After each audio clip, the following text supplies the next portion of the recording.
I'm going to call this meeting to order, please. I've asked the chief. Marnie, would you call the roll, please?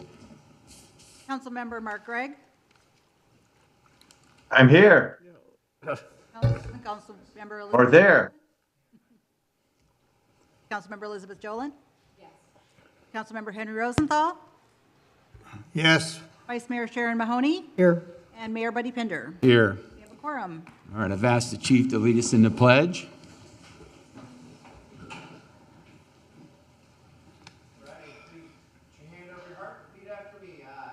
Allegiance to the flag of the United States of America and to the republic for which it stands, one nation, under God, indivisible, with liberty and justice for all. Thank you, Chief. Let's have a quick prayer and we'll get rolling here. Lord, we thank you for this awesome day that you have made. Lord, help us to be the best we can be. Help us with all we're discussing tonight and as we come together next week. And we just thank you for all the beauty, the sunshine, the rain, and everything around us. We just ask all this in your precious name. Amen. Amen. Okay. How about any requests for deletions or emergency additions? Anybody have any? Mr. Gregg? No, sir. Thank you. Okay. Henry? Nope. All right. None? Okay. So we'll move on to public comment then. Marnie, we have anybody signed up for public comment? Yes, we do. Van Cadenhead. Afternoon, Van Cadenhead here from Alamorada. The Florida Health Department is monitoring the E. coli bacteria in the waters of 10 different beaches in Monroe County. The worst one, it seems, is the most frequent flyer on the closed list is the Lagoon Saloon Lagoon. And I just have to remind you that 25 years ago, when they wanted to put the dog park 12 feet above the swimming beach, I said it was not a good idea.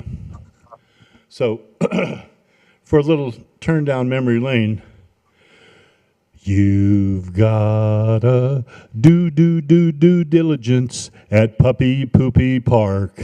It's uphill from the playground. Don't go there after dark.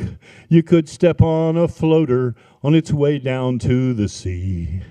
Sailing down to the swimming beach like a little brown submarine. You gotta do diligence at Puppy Poopy Park. They got a giant fire hydrant for puppies on a lark. Used to be a lighthouse. The land shark bit the center from the people's promised land and left them do diligence to seep into the sand. You gotta do diligence. I said that this was going to happen 20 years ago. But what do I know? But now, suddenly, you can't bring the kids in the summer programs into that lagoon because it's contaminated. It's polluted. And what's it polluted with? It's polluted with puppy poop. It's polluted with not only that, but human waste also. But we're on the bay side here. That was a really bad idea 20 years ago, and I think you should really radically consider moving that to where it should have been in the first place, where it was first advertised as a 1-acre park up by the admin building. That's how they got it approved in the beginning with the first council. And then suddenly it expanded into 3 acres of property that cost $1 million an acre. So we've got $3 million worth of dog park sitting there on the highest piece of property, the best property that used to be parking, used to be trees, used to be a place for people to be, and now it's all closed off, fenced in, treed in, and just for the people that own dogs, who are less than 10% of the people in Alamorada. And even fewer of them will bring their dogs in there for fear of disease. So every time it rains, once again, you get sheet flow, you get a saturation, you get everything that goes down to the water level, and every time the tide changes, the water level goes up and down and sucks that stuff right back into the lagoon. So if you want to head this problem off, seriously think about relocating the dog park. Thank you very much. Van. Marnie, anybody else? No, sir, that's it. No public comment? All right. Go ahead. If you want public comment, Deb, but we need to make sure you fill out a card before we I call didn't it. know he was going to talk letter? about the park. Deb Gillis.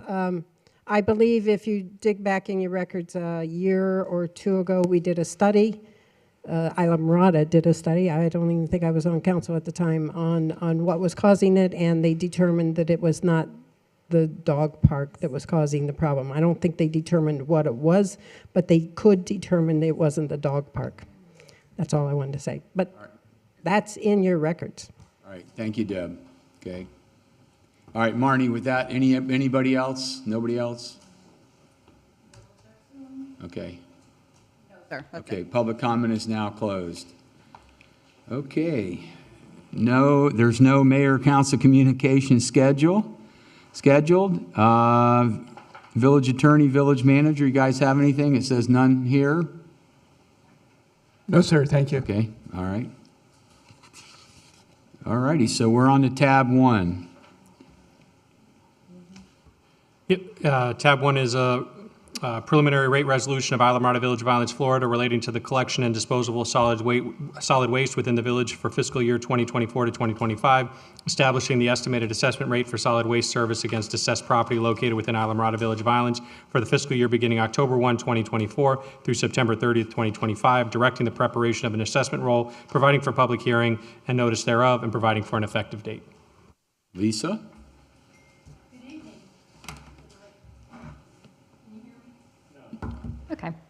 Okay. Good evening.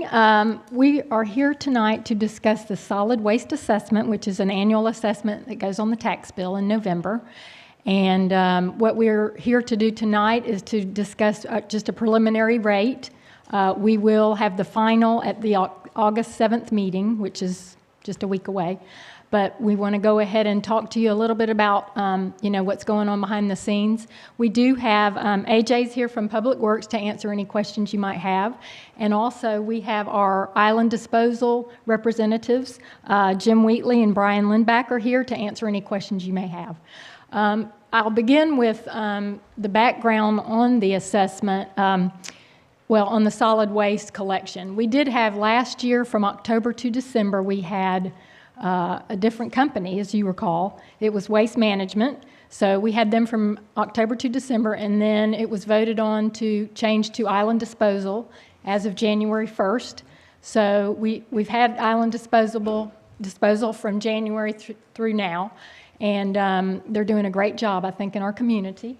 Been very easy to work with on my part. So Jude, his wife, she's a really nice, a very hospitable person that, I talked to her about the billing and that kind of thing.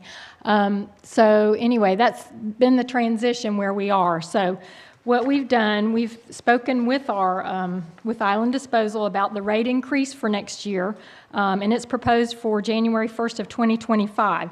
So what I wanted to do is bring that up on the screen for you. So bring that up. Okay, can y'all see that?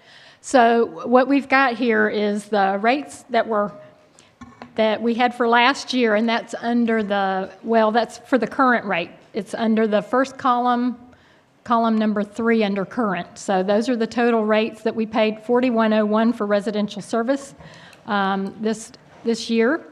And the proposal on that, they are allowed by their contract to charge us the CPI, and that's the Miami-Dade CPI rate. They're allowed to charge that, which is 3.5% as of June of 2024. So that's what's there. And so the rate increase that they've proposed is $44.69, as you'll see. So it's not a real big increase there. So that's what they've proposed there. And the other rates at the bottom are going to be for commercial rates, but the commercial rates are billed directly by Island Disposal. We don't do any of that billing, and all that we get from that, they just give us our franchise fee on a quarterly basis. So we get that from them, and that's been probably it'd be about $600,000 this year. So that does go into the general fund.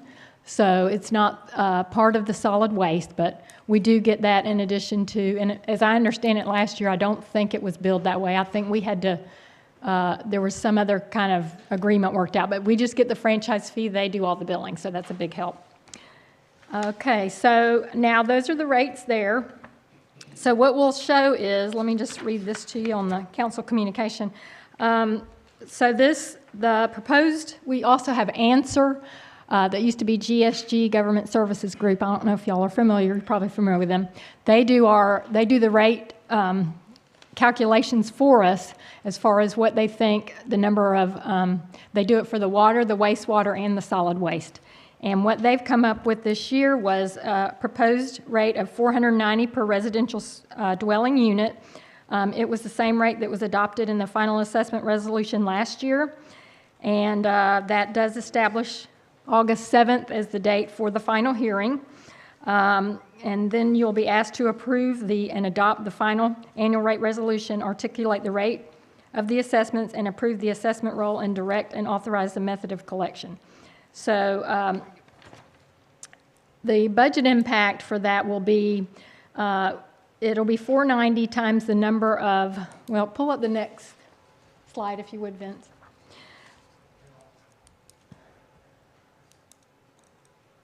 So can you make that a little bit bigger? It's a little hard to see. No, not any bigger. Anyway, so what they've established, Answer gave us the estimated number of residential units in that far right column that's highlighted in yellow. That is 4,418. And so we take that times the 490, and that will give us our gross revenue of 2.164820. And then what we do is we estimate the early paid discount. So if for instance, you're paying early on your tax bill, then the first month you get a 4% discount, the second month is 3%. So we go with the 3 because I think, most of the people will probably be in the second month there. That shows our net revenue of $2.099875. So then we take that, if you go right below that, that will give us our revenues for the year, and that's, and then interest revenue, which is, it's really hard to estimate interest revenue because with interest rates fluctuating right now, we're getting quite a bit on our interest, but so you add the 10,000 to that, so you come up with 2.109875 for our revenue. Then we will have the expenditures at the bottom, and that totals 2.4 million. If you'll see at the very bottom there, that's got the double underlines under the operating line. And then, so the excess we have over there, we actually have a shortfall there. So that's what was voted on last year, I believe, is my understanding, is that 490 was the rate that you decided on, and the rest of the money, the shortfall, would come from the general fund, which is the collections of the assessment for the commercial, the franchise fees. So that is what, again, we are proposing this year. And so it's up to council to decide how they want to do that. The maximum rate we can go with $490 as the minimum, and the maximum we can go with is $550. So it's just depending on, what you want to show there, whether or not you want to have to transfer from the general fund or not. And that's basically what you're doing. Buddy. Okay. Just wanted to add a little bit of background as well. What happened back when we transferred to Island Disposal was that Waste Management was about to increase residential disposal rates very sharply. So part of the conversation in setting the waste rate for single-family homes revolved around that concept. Waste Management is going to increase the rate sharply. Our DPW team was very good at finding an alternative to Waste Management. We brought in Island Disposal, and while the rates did go up, and some of our residents weren't quite happy with the fact that they went up, the rate increase they would have otherwise experienced had we stuck with Waste Management was significantly blunted. So in other words, the rates did go up, but they did not go up as much as they would have had we stayed with Waste Management. So kudos to everyone involved in finding that alternative. That's one part. But as part of that discussion and the rates going up, that was what we as staff have been advised undergirded some of the decision to go with 490 and then keep it at 490 again for this year, just to help people adjust to the increase in the waste rates themselves. But after this year, we'd have to again look at whether we should be increasing the solid waste rates for residential, because of course, if we're subsidizing, as Lisa had shown, the solid waste contract fee with revenues from the franchise fees, there will come a point where, as that amount of subsidy continues to increase, we will eat severely into the franchise fees and be upside down financially. So at some point, we have to budge off of keeping it the same at 490 and starting to increase it just to keep up with cost of waste disposal, because as we've seen, there's about a 27% increase in some of those charges. And in speaking with the county, the reason for that has been cited as the increased cost waste management is experiencing in finding landfill space. And hauling, right. As landfills continue to fill, they become more scarce. Scarcity in the marketplace results in higher prices, and waste management is having to drive farther to be able to get rid of the waste than they did before, and driving waste any distance and finding new sources to put it is very expensive. So that's the explanation for the very large percentage increases on the disposal side of the equation. I've learned they're trying to come up with a rail solution, which should help long-term decrease transportation costs, which are a big part of why the rates go up, but that's not a near-term solution. So in summary, 490 last year, 490 this year. Future years following this budget cycle will have to really focus in on how much and how to continue to escalate those fees to keep up with these costs that we would be incurring on the expense side. So I wanted to add that additional detail. Buddy, Thank you, Rob. Go ahead, Henry. couldn't have said it better myself. I'm going to make it short. I'm in agreement to keeping it at 490. I'm also in agreement to using the source of the franchise fee, which is part of the general fund. It is separate, but it's still part of the general fund to cover the expense. That probably is at 27%. I think it's 27% is the overage, right? So I'm going to make a motion to, We need to have public comment.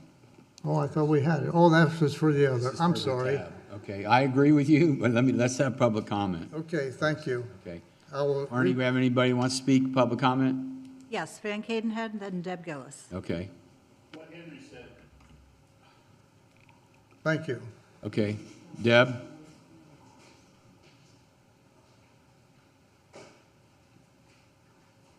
Sorry, I thought I was later. Deb Gillis, Isla Mirada. I have no problem. This is residential. This is 490 to hold it for a year. No problem with that. I would question the commercial, and I understand rate increases because I have a business of my own. Everything increases. But this doesn't stop the rate increase to your commercial businesses. And on this piece of paper, it talks about what the rate increase will be to your commercial businesses.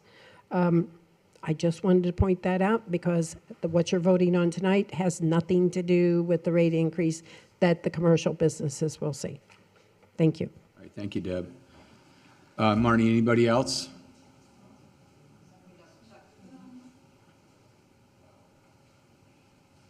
No, sir, that's it. Okay, public comment is now closed. Henry, you got the floor. As I said before, I'll make the motion for the 490, and you said it perfectly. I'll tag on to you so that I'll make the motion for where the, Any other conversation? Because I'll second. I'll second it. No. Okay, Sharon's going to second it. All right, so Marnie. Mark, you have anything you'd like to say? I agree with Henry. Okay, all right. I agree with him also. So Marnie, would you call the roll, please? And Elizabeth, you have anything you want to say? Okay, sorry. Marnie, call the roll, please. Okay, Councilmember Henry Rosenthal, just so it's understood, it's coming from the franchise fee, which is part of the general fund, but there is a separate franchise fee. So you understand what we're doing. I'll say yes. Okay, thank you, Henry. Vice Mayor Sharon Mahoney, Yes. Councilmember Mark Gregg, Yes. Councilmember Elizabeth Jolin? Yes. And Mayor Buddy Pinder? Yes. The motion passes 5-0. Okay. We're on to tab 2. Tab 2, the final tab, is a resolution of the Village Council of Islamorada Village of Islands, Florida, expressing the council's support of the enforcement of a no parking zone on Winley Key, providing for an effective date. AJ. All right, good evening. So hopefully this will be pretty short and easy for you guys. And for us to establish no parking zones, it is written in our code that we must come to you guys to determine those locations and get approval through resolution. But these locations is along the old highway on Winley Key, on both sides of the road is what we're establishing. FKA is, as you can see now, they're out there doing their water main replacement. And we need that kind of area to be open and free for as a work zone area. It is a highly used area and with a lot of storage of vessels, vehicles, and trailers and other things of that nature.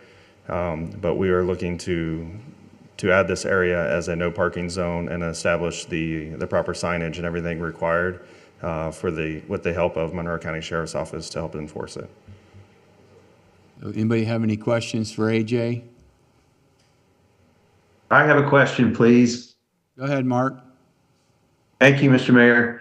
AJ, I've read the resolution that's proposed for us to vote on here, and it's not crystal clear. It's pretty clear about the exact area that will be impacted here.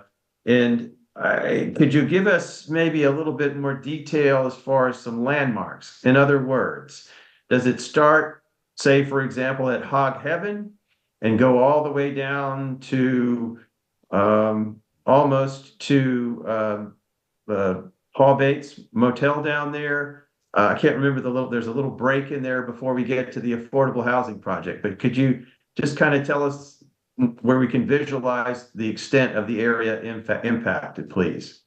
No problem. So the area that we've included is, as you spoke of, from Hog Heaven at the intersection there, where it comes from the old highway to US 1, heading south, and we've included all the way down to where old highway merges back onto to US 1 down by Postcard Inn.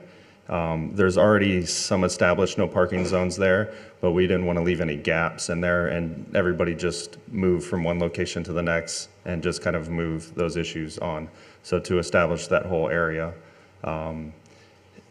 whether it's completely signage unnecessary, but it would be established as us having the authority to put those no parking signs up and to make those adjustments as needed. I understand. That was a great answer. Thank you. Rob. Thank you, Mayor. I'd just like to add one other bit of information, and that is this area that's designated as no parking is also going to have a landscape restoration project to help with the corridor aesthetics, and having that no parking there will help to protect our investment when it comes to the longevity of those plantings and their ability to survive and thrive. So that's also an important part of this particular request before council. Okay, so that will come after the aqueduct moves through there, correct? Correct. Okay. Yes. Yes. All right, AJ, anything else? Anybody got any other questions for AJ? All right. All right. Public comment. Marnie, we have any public comment? Yes, Van Cadenhead and Zeb Gillis. Okay. Van Cadenhead. I'm very much behind this project. I think it's long overdue, and it's been used for storage by people with their trailers, and obviously it's not overnight because there's like 4 feet of grass growing up through the trailers. So my only admonition here at this point is that it becomes a resolution with teeth and not just something on a piece of paper. I'd like to see it that it's enforceable and that it's remunerative to the village. The Sheriff's Department is going to be administering the tickets from the no parking zone, and I would hope that they would include on the sign that says no parking tow-away zone, and then have someone that the sheriff's department's going to contact to tow them away to a yard, and not let 48 hours go by or a week go by before we get it towed. It should be towed quickly, and it should be put on this yard, a storage yard, where the towing and the storage for those pieces of equipment, be they trailers, boats, cars, RVs, whatever it is that's there, does not need to be there. And it needs to be gone in a timely fashion. So I would hope that that would be reflected in the signage, and I would hope that the sheriff's department would give special attention to this area, which has long been an eyesore and a problem, people going back and forth across the road to their vehicles. It's a health hazard, it's a traffic hazard, and it's our property basically, and we've received nothing for it. And the village owns that property. So people have been essentially storing their trailers and boats on village property for free for years. So this, I commend Mr. Cole for taking the bull by the horns here, and let's get this done. And let's make sure that whatever resolution that you put here, Mr. Quick assures that this is going to be a resolution with teeth that can be enforced, that will be remunerative to the village and not cost us money. Thank you very much. I appreciate it.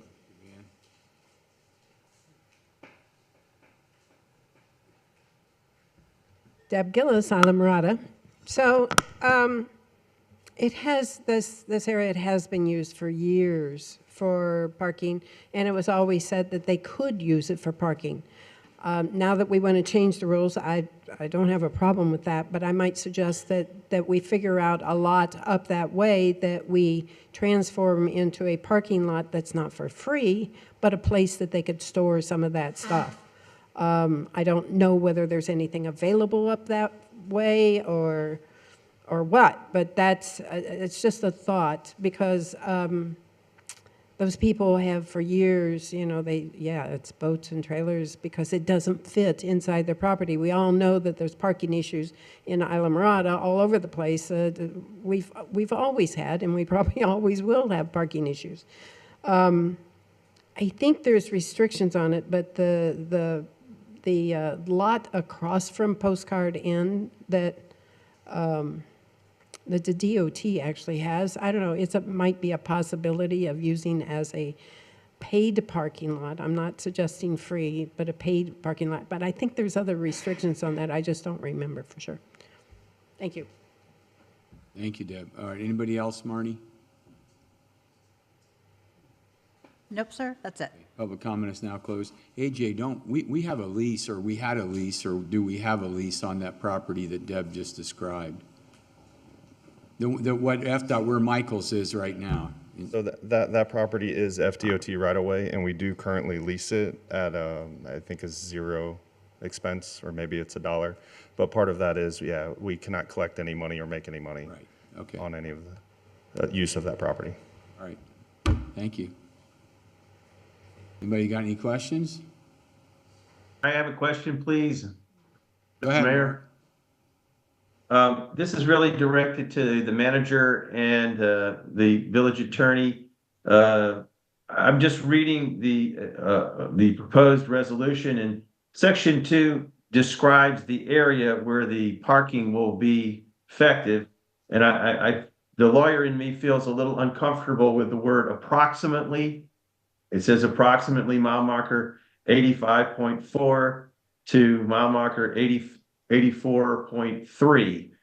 I'm wondering if you tell me you're comfortable that will not pose a difficulty when it comes to enforcement, where someone says, for example, it's not specific enough as a possible defense. If you're comfortable that that's okay, we can work with that, I'm fine with it. I just wanted to ask that before we passed on it. And that's the end of my comment. Thank you. One thing that I can suggest, I just mentioned it to Rob, and I think that we could do to maybe to ease Councilmember Gregg's concerns, is as part of a motion, direct staff to attach a photograph depicting the exact locations of the no parking zone, and we can attach it as Exhibit A to the resolution. Okay, all right. And so if there's a motion to approve It would be a motion to approve, and including directing staff to attach a map depicting the specific areas. Okay, all right. So do I hear a motion? I have a comment. Okay. You know, this is, I'm happy we're having this conversation, and I would applaud this council for taking some action in addressing the fact that we are, that this body, whoever sits here, is now in a position to respond to the fact that we are, our town is now full. And we've spent lots of years sort of not realizing, I think in the haze of, I don't know, the sun and the salt or something, that, and not responding to the fact that we're getting, that we're maxed out.